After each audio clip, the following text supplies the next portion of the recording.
শাবান মাসের সম্পর্ক বজায় রেখে আজকের আলোচনার করার জন্য আমি সূরা হুজুরাতের প্রথম আয়াত তেলাওয়াত করেছি। যদিও 1 থেকে 5 আয়াত পর্যন্ত একই প্রসঙ্গে আল্লাহ পাক রব্বুল আলামিন এখানে নির্দেশ দিয়েছেন। জনাবে মুহাম্মদুর রাসূলুল্লাহ সাল্লাল্লাহু আলাইহি ওয়াসাল্লাম পবিত্র কোরআনে যত জায়গায় আল্লাহ রাব্বুল আলামিন রাসূলকে সম্বোধন করে কথা বলেছেন, কোন জায়গায় রাসূলের নাম ধরে ডাক দেন নাই। প্রত্যেকটা জায়গায় রাসূলের লকব বা উপাধি, যেরকম ইয়া আইয়ুহান নাবিয়্যু, নবী রাসূলের নাম না উপাধি? উপাধি। ইয়া আইয়ুহার রাসূল, রাসূল নবীর নাম না উপাধি? ইয়া আইয়ুহাল মুদ্দাসসির, নাম না উপাধি? ইয়া আইয়ুহাল মুজাম্মিল, নাম না উপাধি? উপাধি। কোথাও আল্লাহ পাক রব্বুল আলামিন আমাদের নবীকে নাম ধরে ডাকে নাই, যদিও অন্যান্য নবীদেরকে নাম ধরে ডেকেছেন, কিন্তু আমাদের নবীর বেলায় আল্লাহ পাক রব্বুল আলামিন এতটাই সম্মানের সাথে রসুলকে ডেকেছেন, রসুলের লকব ধরে, উপাধি ধরে। যত জায়গায় আল্লাহ ডেকেছেন ইয়া আইয়ুহান নবী, ইয়া আইয়ুহার রাসূল, ইয়া আইয়ুহাল মুহাম্মদ, এমন শব্দও নাই।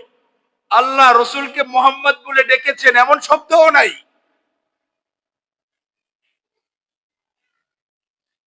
বোঝায় আল্লাহ রাব্বুল আলামিন বলেন ইয়া আইয়ুহাল্লাযীনা আমানু, হে আমার উপরে বিশ্বাস স্থাপনকারীরা, অথবা হে ঈমানদার সম্প্রদায়, লা তুকদ্দিমু, আগে বাড়িও না, আগে বেরো না, বাইনা ইয়াদাইল্লাহি ওয়া রাসূলিহি, আমি আল্লাহর এবং আমার নবী মুহাম্মদুর রাসূলুল্লাহ আগে বেরো না। ওয়াত্তাকুল্লাহ, আর আমি আল্লাহর প্রতি তাকওয়া অবলম্বী হও, আমি আল্লাহকে ভয় করো।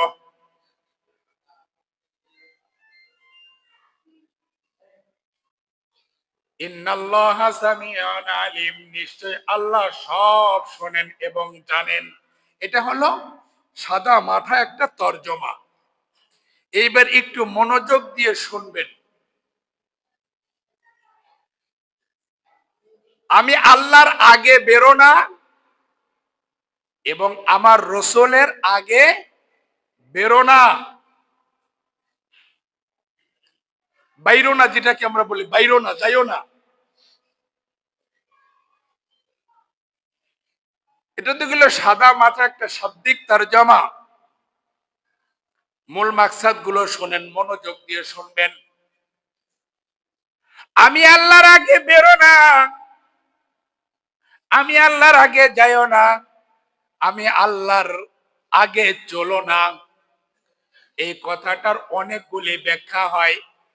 তার ভিতরে এক ব্যাখ্যা হলো আল্লাহ যা আদেশ করেছেন তা ছাইরো না, আল্লাহ যা নিষেধ করেছেন তা কইরো না। আল্লাহ যা আদেশ করেছেন তা ছাইরো না, আল্লাহ যা নিষেধ করেছেন তা কইরো না। আল্লাহর নিষিদ্ধ কাজগুলি করা, আল্লাহ থেকে বের হয়ে যাওয়া না, আল্লাহ থেকে বেড়ে যাওয়া, বেড়ে মানে লম্বা হয়ে যাওয়া, বেরো, বাংলাটা ই করতে পারতেছি না, বেড়ে যাওয়া, বেড়ে যাওয়া, আল্লাহ থেকে বেড়ে যাওয়া। আল্লাহ যেটা নিষেধ করেছেন এমন কাজ করলে আল্লাহ থেকে বেড়ে যাওয়া হয়। আল্লাহ পাক ফজরের নামাজ আদায় করার জন্য হুকুম করেছেন, এইটা না করাটা আল্লাহ থেকে বেড়ে যাওয়া। যেন আমি বুঝাইতে চাইতেছি আল্লাহ আমারে সৃষ্টি করছে কি হই, কিন্তু আল্লাহ বুঝে না এখন ঘুমের সময়। এটা আল্লাহ বুঝতে না, এটা কিটা হইছে না কোনটা রে, আল্লাহ বুঝে না, এর লাগে একটা হুকুম দিয়ে রাখছে এই সময় ফজর নামাজ, ফজর নামাজের সময় আর ঘুমের সময়, আসরের সময়, এখন খেলার সময় আল্লাহ হুকুম করেছে আসরের নামাজ আদায় করো। আল্লাহ বুঝছে না, এটা নিয়ে কি বুঝাইতে চায় আল্লাহ বুঝছে না। এখন খেলার সময় আল্লাহ কি খেলাধুলার লোক পাইবো হেন? এখন তো খেলাধুলার সময়, এটা বুঝাইতে চায় এটা আল্লাহ থেকে বেড়ে যাওয়া শামিল, বেশি বুঝনেওয়ালা। বুঝতে পারছেন? ওই বিষয়ে আজকে আলোচনা না, যেহেতু শাবান মাস, রসুলের বিষয়টা নিয়ে দীর্ঘ আলোচনা হবে ইনশাআল্লাহ। ওয়ারাসূলিহি, আমার রসুলের থেকেও বেড়ে যেও না, রসুলের থেকেও বেশি বুঝো না, বেশি বুঝো না, বেড়ে যেও না। রসুলের থেকে কেমনে বেশি বুঝা, একটু উদাহরণ দিলে আপনারা বুঝবেন। আমরা খানা খাই, খানা খাওয়ার সময় কোন হাত দিয়ে খাই? রসুলের সুন্নাত কোনটা? ডান হাত দিয়ে খাওয়া, ডান হাত দিয়ে খাওয়া, এটা রসুলের সুন্নাত। রসুলের সুন্নাত এবং রসুলের আদব, দস্তরখানা বিছাইয়া এক পাও উঠাইয়া আর এক পাও বিছাইয়া ডান হাত দিয়ে বিসমিল্লাহ বলে খানা খাওয়া রসুলের আদব, রসুলের সুন্নাত। এখন আপনি যদি যুক্তি এইভাবে দেখান, ডাইন হাতও আল্লাহ বানাইছে, বাম হাতও আল্লাহ বানাইছে, এক হাত দিয়ে খাইলেই তো হয়, সুতরাং বাম হাত দিয়ে খাইলাম, সুতরাং বাম হাত দিয়ে খাইলাম, রসুলের আদব রক্ষা হইল না বিয়াদবি হইল? এটা রসুলের দরবারে বিয়াদব, রসুলের দরবারে বিয়াদব, এটাই বেদাত, এটা বেদাত। ডান হাত দিয়ে খাইলেও হয়, বাম হাত দিয়েও খাইলে হয়, ডান হাতও আল্লাহ বানাইছে, বাম হাতও আল্লাহ বানাইছে, এক হাত দিয়ে খাইলেই হয়। এর যুক্তিতে যদি আমি বোঝাই, গালের ফুটো ফুটো, পিছনের ফুটো ফুটো, গাল দিয়ে না দিলে পিছন দিয়ে দিলেই তো হয়। কি হ্যাঁ, ভাষাটা যদিও খারাপ হয়েছে, বুঝানির লাই বলছি, এ বিয়াদ্দব।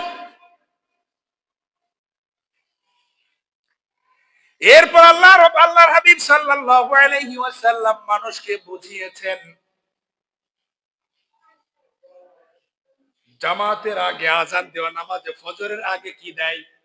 আজান দেয়। কিসের জন্য আজান দেয়? যুক্তি আছে। কিসের জন্য আজান দেয়? মানুষকে জানান দেওয়ার জন্য, মানুষকে জানান দেওয়ার জন্য। আজান শব্দের অর্থ আহ্বান করা, ডাকা, বুলানো। আজান শব্দের অর্থ কি? বুলানো, আহ্বান করা, ডাকা। তাহলে জামাতে ডাকার জন্য আজান দেওয়া হয়। আল্লাহু আকবার, আল্লাহু আকবার বলে আজান দেওয়া হয়। আর জামাত শুরু করার আগে ইকামত দেওয়া হয়। হয় কি হয় না? কোন কোন নামাজে হয়? 5 ওয়াক্ত ফরজ নামাজে আজান এবং ইকামত দেওয়া হয়। জুমার নামাজেও আজান এবং ইকামত দেওয়া হয়। এটা রসুলের আদব, রসুলের সুন্নাত, আল্লাহর হুকুম। নামাজ রসুলের তরিকা, আজান, ইকামত, ঠিক হয়? বুঝেন কথা? এখন 5 ওয়াক্ত নামাজ এবং জুমার নামাজ আজান দেওয়া হয়, ইকামত দেওয়া হয়, কিসের জন্য? আজান দেওয়া হয় মানুষকে ডাকার জন্য, ইকামত দেওয়া হয় নামাজে দাঁড়ানোর জন্য। একই যুক্তি যদি আপনি জানাজার নামাজে আর ঈদের নামাজে দেন, ওই বনি জানাজার নামাজে আজান আছে, আছে ইকামত, ঈদের নামাজে আজান আছে, ঈদের নামাজে আজান আছে, ঈদের নামাজে আজান আছে, ঈদের নামাজে আজান আছে, ইকামত আছে। আপনি যদি এই যুক্তিটা এখানেই দেখান যে এটাও যুক্তি, হেও এক যুক্তি, হেনে যদি আজান দেওয়া হয় মানুষকে আহ্বান করার জন্য, ইকামত দেওয়া হয় জামাতে দাঁড়ানোর জন্য, একই যুক্তি তো জানাজার ক্ষেত্রেও খাটে, ঈদের নামাজেও খাটে। ঈদের নামাজের আগে আজান দিয়ে দিলাম এবং ইকামত দিয়ে দিলাম নামাজে দাঁড়ানোর জন্য, জানাজার নামাজেও আজান দিলাম, ইকামত দিলাম নামাজে দাঁড়ানোর জন্য, হইবনি? কে হইব না? রসুল থেকে আগে বোঝা যাবে না, বেশি বোঝা যাবে না। রসুল বলেছেন 5 ওয়াক্ত নামাজে আজান দাও আর জামাতের জন্য ইকামত দাও, জুমার নামাজে জামাতের জন্য আজান, নামাজে আসার জন্য আজান দাও, খুতবার জন্য আজান দাও, জামাতের জন্য ইকামত দাও। কিন্তু জানাজার নামাজের ব্যাপারে আজান নাই, ইকামত নাই, ঈদের নামাজের ব্যাপারে আজান নাই, ইকামত নাই। ওইটা রসুল থেকে তুমি বেশি বুঝতে যাইও না। যখনই তুমি বেশি বুঝবা তখনই তুমি রসুলের দরবারের আচ্ছা একটা বিয়াদ্দব বেদাতি, আচ্ছা একটা বিয়াদ্দব বেদাতি। রসুল কি যা বলেছেন, রসুল যেটা যেভাবে বলেছেন, এর থেকে আগে বুঝা যাবে না, আগে যাওয়া যাবে না। এরপর আর একটু উদাহরণ দিলে বুঝবেন।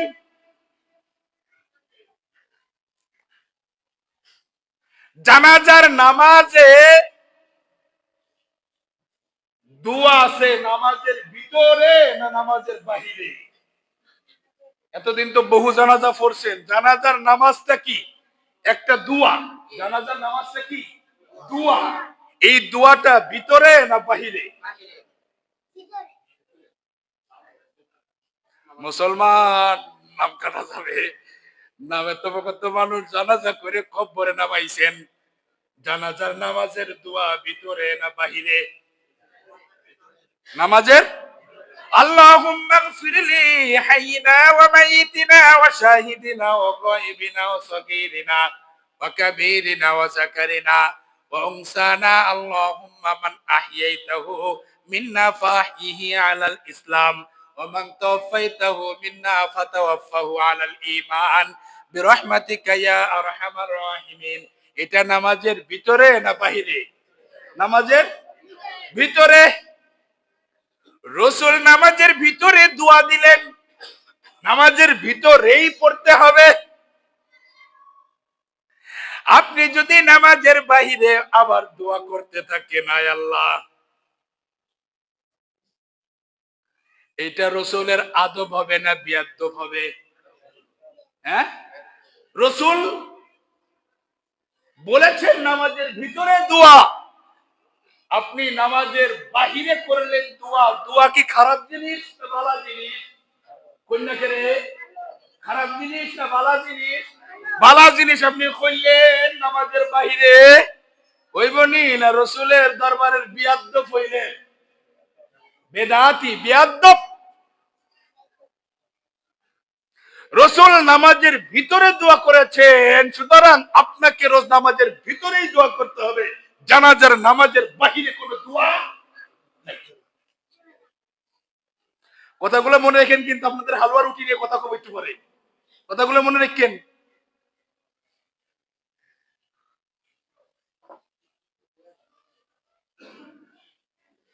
এরপর আল্লাহ রসুল সাল্লাল্লাহু আলাইহি ওয়াসাল্লাম আজান যখন দেওয়া হয়, আজানের পর একটা দোয়া আছে, আছে না নাই? আগে দুরূদ শরীফ পড়তে হয়, আল্লাহুম্মা সাল্লি ওয়া সাল্লিম ওয়া বারিক আলা মুহাম্মাদ। আজান শেষ হওয়ার পর এরপরে দোয়া পড়তে হয়, আল্লাহুম্মা রাব্বা হাযিহি দাওয়াতি তাম্মা ওয়াস সালাতিল কাইমা আতি মুহাম্মাদানিল ওয়াসিলাতা ওয়াল ফাদিলা ওয়া বাসুহু মাকামান মাহমুদান আল্লাযী ওয়া'আদতা ইন্নাকা লা তুখলিফুল মিয়াদ। এই দোয়া পড়তে হয়। সুতরাং আজানের শুরুতেই যদি আমি দুরূদ শরীফ পড়ি, হইবনি? দুরূদ শরীফ পড়া ভালো না খারাপ? ভালো না খারাপ? ভালো। দুরূদ শরীফ পড়া ভালো। আমি আজান শুরু করলাম, শুরু করার আগে দুরূদ শরীফ পড়ি, আল্লাহুম্মা সাল্লি ওয়া সাল্লিম ওয়া বারিক আলা মুহাম্মাদ। আজান শুরু করার আগে দুরূদ শরীফ পড়া, এরপরে আমি আল্লাহু আকবার আল্লাহু আকবার আজান দিলাম। সব বেশি হইব না বেদাতি হইব? রাসূলের দরবারের আচ্ছা একটা বিয়াদ্দব হইল, আচ্ছা একটা বিয়াদ্দপি হইল। সুতরাং নাজানের শেষে দুরূদ পড়ে দোয়া পড়া রাসূলের আদব, রাসূলের সুন্নাত। জানাজার নামাজের ভিতরে দোয়া পড়া মুর্দারের জন্য, মাইয়েতের জন্য রাসূলের সুন্নাত, রাসূলের আদব। বাহিরে দোয়া করা বেদাত, রাসূলের আদবের বেয়াদ্দব, রাসূলের দরবারের বেয়াদ্দব। ঠিক তেমনি ভাবে রাসূল যেটা যেভাবে বলেছেন, রাসূল যেটা যেভাবে করেছেন, ভাইজান ওইভাবে ছাড়া এর থেকে মন গড়া বোঝানোটা, মন গড়া করাটা আল্লাহর রাসূলের সাথে বেয়াদবি। এরাই হলো বিদআত। আর আল্লাহর রাসূল বলেন, কুল্লু বিদআতিন দালালা ওয়া কুল্লু দালালাতিন ফিন্নার। সব বিদআত গুমরাহ, আর সব গুমরাহির ঠিকানা জাহান্নাম। সুতরাং সবের আশায় ধর্মের কাজ করা যাবে, সবের আশায় রাসূল যেটা করেন নাই বা বলেন নাই, সবের আশায় এমন কোন কাজ, ধর্মীয় কোন কাজ নতুন করে করার নাম বেদাত। আর এই বেদাতীরা জাহান্নামী, নিঃসন্দেহে জাহান্নামী, কোনো সন্দেহ নাই। সেটা যদি আমার মতো 26 বন্ধের জুব্বা পরা হয়, আমার মতো এরকমের 23 বন্ধের পাগড়ি পরাও হয়, তার কাজ বেদাত।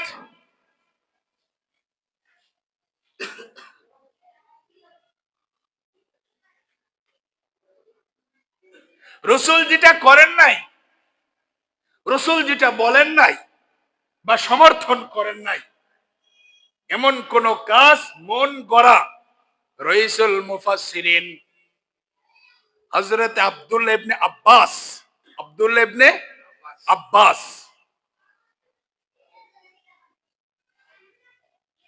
রাদিয়াল্লাহু তাআলা আনহু, যিনি রাসূলের চাচাতো ভাই। রাসূলের দাদার নাম আব্দুল মুত্তালিব। আব্দুল মুত্তালিবের এক সন্তানের নাম আব্বাস, এক সন্তানের নাম আব্বাস। আব্বাসের ছেলের নাম আব্দুল্লাহ, আব্বাসের ছেলের নাম আব্দুল্লাহ। তখন ছোট্ট, খুব ছোট্ট। রাসূল সাল্লাল্লাহু আলাইহি ওয়াসাল্লাম ইস্তিনজা করতেছেন, ছোট্ট। ইস্তিনজা বুঝেন তো কি? পায়খানা, প্রস্রাব। ইস্তিনজা বিভিন্ন শব্দে ব্যবহৃত হয়। ইস্তিনজা এটা আরবি শব্দ, পায়খানা প্রস্রাব এটা সাধু মানে উন্নত ভাষা। এরপরে একেবারে আমাদের বাঙালি ভাষা আগামুতা, একেবারে বাঙালি ভাষা, একেবারে দেয় ভাষা যেটাকে বলি আমরা। ইস্তেঞ্জা অনেকে বলতেও পারি না, বলতেও জানি না। যাই হোক, ইস্তেঞ্জা বলবো আজকে থেকে, ইস্তেঞ্জা কেন এটা শিক্ষা দিবে, এটা একটা আরবি শব্দ।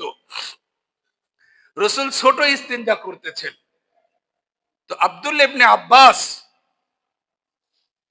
রাদিয়াল্লাহু তাআলা আনহু পাত্রের ভিতরে বা বর্তনের ভিতরে পানি এনে রাসূলের পিছনে রেখে দিয়েছেন। তখন আব্দুল্লাহ ইবনে আব্বাস ছোট, রাসূলের চাচাতো ভাই, রাসূলের চাচাতো ভাই। তো আব্দুল্লাহ ইবনে আব্বাস বলেন, আমি যখন পানিটা রেখে চলে আসছি পিছনে, রসুল ইস্তেঞ্জা করার পর পিছনে ফিরে দেখে যে কে যেন একটা পাত্রের ভিতরে পানি এনে রেখে গেছে। রসুল জিজ্ঞাসা করলো, পানিটি এখানে রাখলো কে? তো লোকজন জবাব দিল, আপনার চাচা আব্দুল্লাহ ইবনে আব্বাস, আপনার চাচা তো ভাই আব্দুল্লাহ ইবনে আব্বাস। তখন আল্লাহ রসুল ইস্তেঞ্জা সারার পর, জরুরত সারার পর আল্লাহর কাছে বললেন, আল্লাহ, আব্দুল্লাহ ইবনে আব্বাস যে খেদমতটা আমাকে করেছে, যে আদব, যে সম্মান আমার সাথে করেছে, আল্লাহ তুমি আমার এই চাচাতো ভাইকে, আমার এই চাচাতো ভাইকে তুমি কোরআনের এলেম দান করো। এমন ভাবে আল্লাহর দরবারে কবুল হয়ে গেল, কিয়ামত পর্যন্ত রসুলের চাচাতো ভাই আব্দুল্লাহ ইবনে আব্বাসকে আল্লাহ পাক এমন কোরআনের ইলম দান করলেন।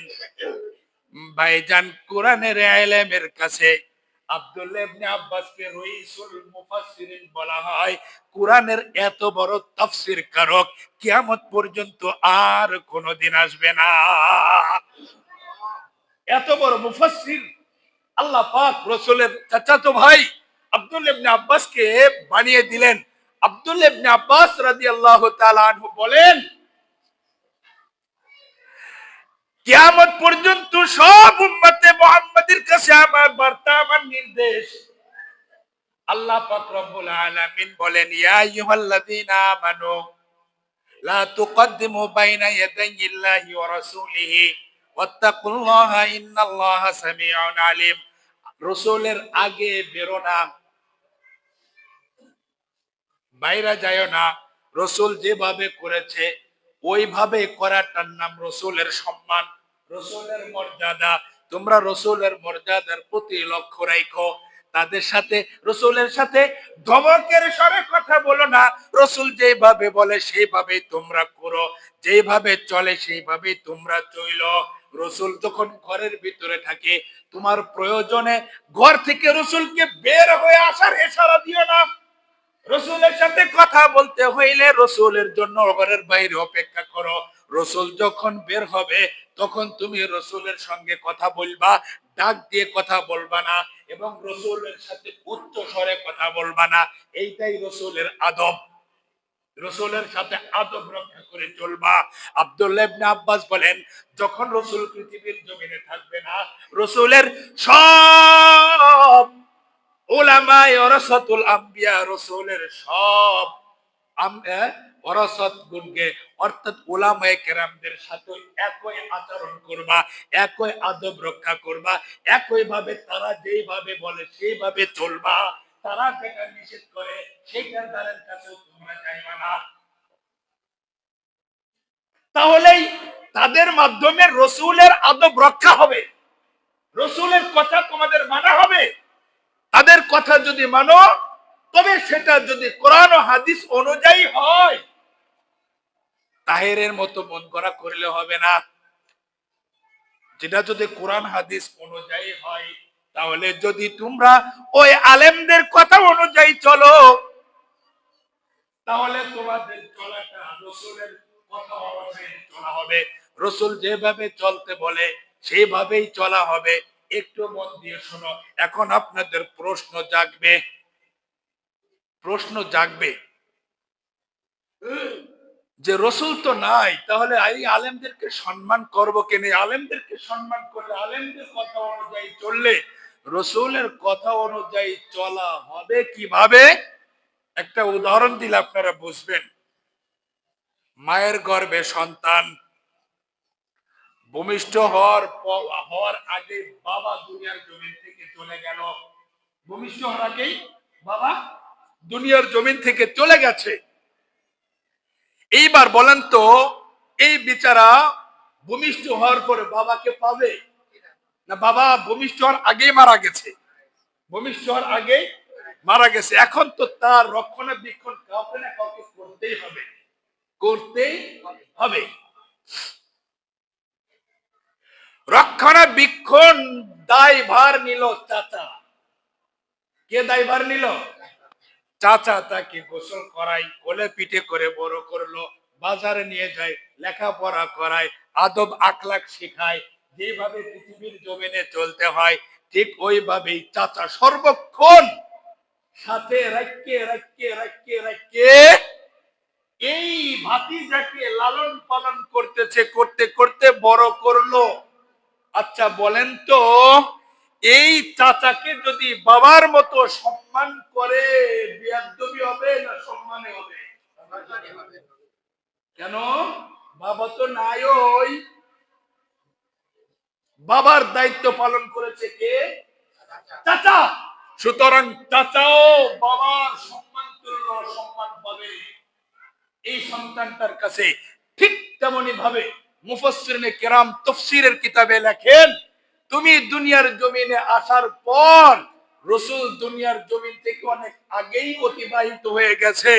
সুতরাং তোমাকে কোরআনের শিক্ষায় শিক্ষিত বানাতে হবে, তোমারে রাসূলের তরিকার শিক্ষায় শিক্ষিত বানাতে হবে, তোমাকে দ্বীন বুঝাইতে হবে। এই দায়িত্বটা পালন করবে কারা? কারা পালন করবে? উলামায়ে কেরাম, রাসূলের ওয়ারিস এই দায়িত্বটা পালন করবে। এদের কেউ রাসূলের মতো সম্মান কইরো, রাসূলের মতো সম্মান করলে রাসূলকে বেইজ্জতি করা হবে নাকি রাসূলের